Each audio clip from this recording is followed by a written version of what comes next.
Ponni upcoming எபிசோடில் ஜெயா எப்பயாவது பொன்னியோடைய அருமையை புரிஞ்சுக்கிட்டு பொன்னி வந்ததுக்கப்புறம் பொன்னிக்கிட்ட மன்னிப்பு கேட்டால் நல்லாக்கும்னு நினச்சிங்கன்னா மறக்காம இந்த வீடியோக்கு லைக் பண்ணி தெரியப்படுத்துங்க.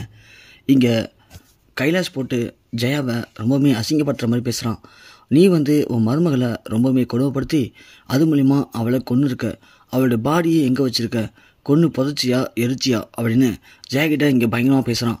அதை கேட்ட சக்தி உடனே கொந்தளிச்சு போய் நாம் ஸ்டேஷனில் இருக்கோம் அப்படிங்கிறதையே மறந்துட்டு இங்கே கைலாசை போட்டு பயங்கரமாக அடிச்சிடுறாங்க.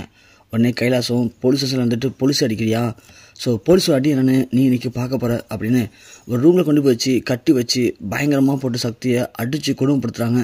சக்தி இங்கே கடந்து வழி தாங்க முடியுமா கதறாரு. அதை பார்த்த ஜெயாவுக்கு இங்கே ரொம்பவே பாவமாக இருக்குது, நம்மளால் நம்ம பிள்ளைங்க இப்போ கஷ்டப்படுறானேன்னு சொல்லி ஜெயா ரொம்பவே பயங்கரமாக அழுதுட்ருக்காங்க. ஒரு கட்டத்துக்கு மேலே சக்தி சுத்தமாக கான்சியஸ் இல்லாத நிலைமைக்கு போகவும் திரும்பவும் சக்தியை கொண்டு வந்து ஜெயிலில் போட்டுறாங்க. இங்கே ஜெயா பயங்கரமாக அழுகுறாங்க. உடனே கைலாஷ் போயிட்டு இங்கே பாரு ஜெயா, உனக்கு திரும்பவும் நான் ஒரு வாய்ப்பு தரேன், நீயா என் மருமகளை நான் தான் கொன்னேன் அப்படின்னு ஒத்துக்கிட்ட அப்படின்னா உனக்கு மட்டும் தண்டனை தருவேன், உன் பையனை விட்டுருவேன், இல்லைனா நீயும் பையனும் சேர்ந்து தான் கொன்னீங்க அப்படின்னு ஒரு பொய் கேஸ் போட்டாச்சும் ரெண்டு பேருமே பழி வாங்குவேன். எனக்கு தேவை ஒன்றை பழி வாங்கணும், ஆனால் உனக்கு உன் பையன் நல்லா இருக்கணுமா வேணாமாங்கிறத நீயே முடிவு பண்ணிக்கோ அப்படின்னு இங்கே ஜெயகிட்ட கைலாஷ் சொல்லிட்டு கிளம்பிடுறான். ஜெயா பயங்கரமாக யோசிச்சு அழுகுறாங்க. என்ன இது, நம்ம பிள்ளைக்கு இப்படி ஒரு சோதனையாக இருக்கே, அந்த பொண்ணி நம்ம வீட்டில் இருந்த வரைக்கும் நிறைய பிரச்சனை தான், அவள் போனதுக்கப்புறம் இப்போ பிரச்சனையாக தான் இருக்குது, இவன் வேற இதை ஒரு பிரச்சனையாக்கி நம்மளை பழி வாங்கிட்டு இருக்கான், இப்போ என்ன பண்ணுறது, இவன் சொல்கிற மாதிரி நாம் உண்மையை ஒத்துக்கிட்டோம் அப்படின்னா கண்டிப்பாக சக்தியாக தப்பிச்சிருவோம், இல்லைனா சக்தியும் பாவம் கலந்து கஷ்டப்படணும், அதனால் நாம் உண்மையை ஒத்துக்கலாம், நான் தான் கொன்னேன் அப்படின்னு ஒத்துப்போம், வேறு வழியே இல்லை அப்படின்னு இங்கே ஜெயாவும் முடிவு பண்ணுறாங்க. சக்தி சக்தி அப்படின்னு கத்துறாங்க. சக்தி பொறுமையாக அப்போ தான் அம்மா சொல்லுங்கம்மா, எனக்கு ஒன்றும் இல்லைம்மா, நீங்கள் பயப்படாதீங்கம்மா, அழாதீங்கம்மா அப்படின்னு சொல்கிறாங்க. உடனே ஜெயா சொல்கிறாங்க, இல்லை சக்தி, நான் ஒரு முடிவுக்கு வந்துட்டேன், இவன் நம்மளை பழி வாங்காமல் விட போகிறது இல்லை, நான் மட்டும் இப்போது நான் தான் பொன்னியை கொன்னுன்னு உண்மையை ஒத்துக்கிட்டேன் அப்படின்னா அவன் என்ன மட்டும்தான் ஜெயிலில் பிடிச்சி போடுவான், ஒன்றை விட்டுருவான், அதனால் இந்த கேஸில் நீ தப்பிச்சிடலாம், வெளியே வந்துடலாம், ஆனால் நான் அமைதியாக இருக்க அவன் ஒன்றையும் நம்ம குடும்பத்தில் இருக்க எல்லாரையுமே அடுத்தடுத்து டார்ச்சர் பண்ணுவான்ப்பா, அதனால் வழி தரல அம்மாவுக்கு, அம்மாவே உண்மையை ஒத்துக்கிறேன் அப்படின்னு சொல்ல, மா என்னம்மா சொல்கிறீங்க, என்ன உண்மையை ஒத்துக்க போகிறீங்க, உண்மைங்கிறது நாம் இந்த தப்பு பண்ணாததாம்மா உண்மை, ஆனால் நீங்கள் அவனுக்கு பயந்துக்கிட்டு போயிட்டு பொய் சொல்ல போகிறேன்னு சொல்கிறீங்க, வேணாம்மா அதெல்லாம் தயவுசெய்து சொல்லாதீங்கம்மா, கண்டிப்பாக அண்ணன் போயிருக்காரு, அண்ணன் எப்படியும் பொன்னியை தேடி கண்டுபிடிச்சி கொண்டு வருவாருமா, வந்ததுக்கப்புறம் பொன்னியை கண்டிப்பாக உண்மையை சொல்லி நாம் வெளியே வந்துடலாமா அப்படின்னு சொல்ல, போதும் நிப்பாட்டு சக்தி, பொன்னி உண்மையை சொல்லி நாம் அது வெளியே வரும்னு நினைக்கிறியா, ஏன் உனக்கு தெரியாது, நாம் அரெஸ்ட் பண்ணப்போ இந்த விஷயம் டிவி பேப்பர்னு எல்லாத்துலேயுமே பரவணுச்சு, ஆனால் இது வரைக்கும் அந்த பொன்னி வரவே இல்லை அப்படின்னா உனக்கு இன்னும் புரியலையாடா, அந்த பொன்னி வேணும்னு திட்டம் போடாமல் அவளை அப்படி பழி வாங்கிட்டு இருக்கா, நீ இன்னமும் நம்பிட்டு இருக்கியா அப்படின்னு சொல்ல, சக்தி ஒன்று, அம்மா இந்த ஒரு பிடிவாத குணம் தாம்மா அவங்கள இந்த அளவுக்கு மோசமாக்கியிருக்கு, நீங்கள் ஃபஸ்ட்டு நல்லா புரிஞ்சு பாருங்கம்மா, பொன்னி நம்ம குடும்பத்துக்கு என்னமா தப்பு பண்ணா, பொன்னி நம்ம குடும்பத்துக்கு எந்த தப்புமே பண்ணவே இல்லை, தப்பு பண்ணது எல்லாமே நம்ம கூட இருந்த ஆளுங்க தான், ஆனால் நீங்கள் தேவையில்லாமல் பொன்னியை மேலே தப்பாக நினச்சிக்கிட்டு பொன்னியை எவ்வளோ தூரம் கஷ்டப்படுத்திருக்கீங்க, எவ்வளோ தூரம் காயப்படுத்தி அசிங்கப்படுத்துனீங்க, ஆனால் பொன்னி அப்பா கூட நம்மளை விட்டு போகவே இல்லைம்மா, அவள் நம்ம கூட தான் இருந்தா, என் மேலே எந்த ஒரு தப்பும் இல்லை அப்படின்னு என் மேலே இருக்க தப்பை நான் நிரூபிச்சுட்டு தான் வெளியே போவேன் அப்படின்னு நம்ம வீட்டுக்குள்ளே இடமா இருந்தா, ஆனால் நீங்கள் அப்போ யாருமே பொன்னியை பற்றி புரிஞ்சுக்கல, ஆனால் அவள் சொன்னான் கண்டிப்பாக நீங்கள் என்னை பற்றி தேடுவீங்க, என்னை தேடுற ஒரு நாள் வரும், அன்றைக்கி என்னை புரிஞ்சுப்பீங்கன்னு சொன்னான், பார்த்தீங்களாம்மா இன்றைக்கி அதுக்கேற்ற மாதிரி இந்த கடவுளே பார்த்து இப்படி ஒரு வாய்ப்பை நமக்கு கொடுத்துருக்காரு, இது வரைக்கும் நாம் நிறைய தப்பு பண்ணிட்டோம்மா, அதனால் பொன்னியை நீங்கள் மன்னிச்சு ஏற்றுக்குங்கம்மா, மனப்பூர்வமாக பொன்னியை நீங்கள் மன்னிச்சாலே கண்டிப்பாக நாம் இந்த பிரச்சனை ஈஸியாக தப்பிச்சிடலாமா அப்படின்னு இங்கே சக்தி சொல்கிறான். ஆனால் ஜெயா முதல்ல ஆரம்பத்தில் அதுக்கு சரி சக்தி அப்படிங்கிற மாதிரி சொல்லிட்டு இங்கே யோசிக்கிறாங்க, சக்தி சொல்கிறது சரியாக தவறா அப்படின்ட்டு.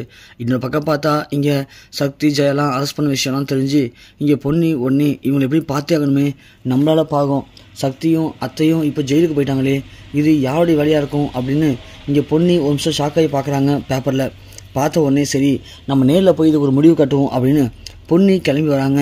ஆனால் பொன்னி வெளியே வந்த உடனே இங்கே கைலாஷ் அப்போ தான் வெளில ஃபோன் பேசிகிட்டு இருக்காரு. கைலாஷ்ட இது மாதிரி நான் என் பேர் பொன்னி சார், என்னுடைய ஹஸ்பண்ட் சக்தியும் அவங்க அம்மாவும் உள்ள ஜெயிலுக்குள்ளே இருக்காங்க, அவங்கள பார்க்கணும் அப்படின்னு சொல்ல, உங்கள் பேர் பொன்னி அப்படின்னு கேட்குறாரு. ஆமாம் சார் நான் தான் பொன்னி அப்படின்னு சொல்கிறாங்க. இல்லை சார் நான் தான் கான்வென்ஸ்ட்டு தப்பாக போலீஸ் எங்கள் ஹஸ்பண்டையும் மாமியாரையும் அரெஸ்ட் பண்ணி வச்சுருக்காங்க சார் அப்படின்னு சொல்ல, உடனே அப்போ தான் கைலாஸுக்கு ஒரு நம்பிக்கை வருது, இது போதும் பொன்னி வந்துட்டா, இப்போ பொன்னியை மட்டும் நாம் கொண்டு போய் எங்கேயாவது அடைச்சி வச்சிட்டோம் அப்படின்னா இன்னும் கொஞ்ச நாளைக்கு சக்தியும் ஜெயாவையும் பழி வாங்கிடலாம். அது மூலயமா நம்ம அப்பாவுக்கு நான் துரோகத்துக்கு ஒரு முடிவு கட்டிடலாம் அப்படின்னு முடிவு பண்ணுறாங்க. உடனே இங்கே சொல்கிறாரு அந்த கைலாஷ், சரிங்க மேம், இப்போ வந்து உங்கள் ஹஸ்பண்டுக்கு உடம்பு சரியில்லை, ஹாஸ்பிட்டல்ஸ் போயிருக்கோம், நீங்கள் என் கூட வாங்க, உங்களை அங்கே ட்ராப் பண்ணுறேன் அப்படின்னு பொண்ணி அழைச்சிட்டு போயிட்டு ஒரு ரூமில் போய் அடைச்சி வச்சுறாரு. அடைச்சி வைக்கவும் பொண்ணி பயங்கரமாக கத்துறாங்க. என்ன சார் பண்ணுறீங்க, எதுக்கு நீங்கள் இப்படி அடைச்சி வைக்கிறீங்க அப்படின்னு கேட்க, இங்கே அப்புறமா உன்னை வச்சு தான் உன் புருஷனையும் உங்கள் மாமியாரையும் பழி வாங்கிறதாக நான் திட்டம் போட்டிருக்கேன். இந்த நேரத்தில் மட்டும் நீ வந்துட்ட அப்படின்னா கண்டிப்பாக அந்த திட்டம்லாம் பழிக்காமல் போயிடும். அதனால் நீ இன்னும் கொஞ்சம் நாளைக்கு என் கஷ்டம் இல்லை, இங்கேயே இரு. கண்டிப்பாக நான் உன் புருஷனை விட்டுடுறேன், ஆனால் உன் மாமியாரை விட மாட்டேன். உன் மாமியார் பண்ண துரோகத்துக்கு எங்கள் அப்பா நடந்த பிரச்சனைக்கு எல்லாத்துக்கும் அவங்க பதில் சொல்லி ஆகணும். அதனால் இவங்க மட்டும் என்கிட்ட இருக்கட்டும் அப்படின்ற மாதிரி கையில் சொல்லிடுறாரு. ஆனால் பொண்ணி பயங்கரமாக அழுவாங்க. இங்கே பாருங்கள் சார், நீங்கள் தப்பு மேலே தப்பு பண்ணுறீங்க. உங்கள் அப்பா பண்ண தப்புக்கு தான் நாங்கள் அன்றைக்கி தண்டனை கொடுத்தோம். ஆனால் நீங்கள் அதை சரியாக புரிஞ்சிக்காமல் உங்கள் அப்பாவுக்கு சப்போர்ட் பண்ணுற பேரில் நீங்கள் தேவையில்ல பார்த்துட்டு இருக்கீங்க சார், நான் சொல்கிறது கேளுங்க சார் அப்படின்னு பொண்ணி பயங்கரமாக கெஞ்சுறாங்க, அழுகுறாங்க. ஆனால் கைலாஷ் எதையுமே கேட்கறதா இல்லை. இங்கே பொண்ணி அடைச்சது பிறகு கைலாஷ் யோசிக்கிறான், அப்பாடா ஒரு பிரச்சனை முடிஞ்சுது, இனிமேல் ஜெயா நம்ம கட்டுப்பாட்டில், நாம் எப்போ சொல்கிறோமோ அப்போயும் ஜெயா ஸ்டேஷனுக்குள்ளே தான் இருந்தாகணும். ஜெயா மேலே எப்படியும் இந்த கொலைப்பள்ளியை போட்டு அவளை உள்ளே தள்ளி அவளுக்கு சித்திரவதையை அனுபவிக்க வைக்கணும். அப்போ தான் அவள் அடங்குவா. ஸோ நம்ம அப்பாவுக்கு பண்ண துரோகத்துக்கு கண்டிப்பாக அவள் அனுபவிச்சு தீரணும் அப்படின்னு இங்கே கைலாஷ் முடிவு பண்ணுறான். இங்கே பொண்ணு அழுகிறது, சக்தியை அடித்தது, அப்புறம் ஜெயா வந்து அழுதுகிட்டே பேசினதுன்னு எல்லாத்தையும் ஒரு ஃபோனில் வீடியோவாக எடுத்து வச்சுருக்கான். அதை எடுத்துகிட்டு போய் தான் அப்பாட்டையும் காட்டுறான் கைலாஷ். இங்கே பாருங்கப்பா, உங்களை அசிங்கப்படுத்தி இப்படி மூலையில் உட்கார வச்ச ஜெயாவை பார்த்தீங்களா, என்ன பண்ணி வச்சிருக்கேன்னு சொல்லிட்டு அவளை ஸ்டேஷனில் போட்டு அடிச்சு அவளை ஒரு வழி பண்ணிட்டாப்பா.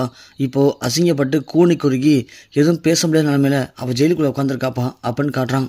அதை பார்த்த அவங்க அப்பாவும் ரொம்ப சந்தோஷப்படுறாரு.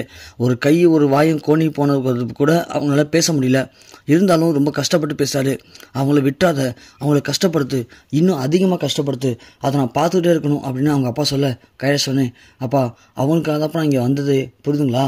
கண்டிப்பாக அந்த ஜெயாவை கொலை கேஸில் உள்ளே தள்ளுவேன், தள்ளி அவளை ஜெயிலுக்குள்ளே வச்சு என்னென்ன சித்திரவதை அனுபவிக்க போகிற மட்டும் பாருங்கள், எல்லாத்தையும் நான் உங்களுக்கு வீடியோவாக எடுத்து வந்து காட்டுவேன், கண்டிப்பாக நீங்கள் அதை பார்த்து சந்தோஷப்படலாம்ப்பா அப்படின்னு சொல்லிட்டு கையில் செஞ்சு வரான்.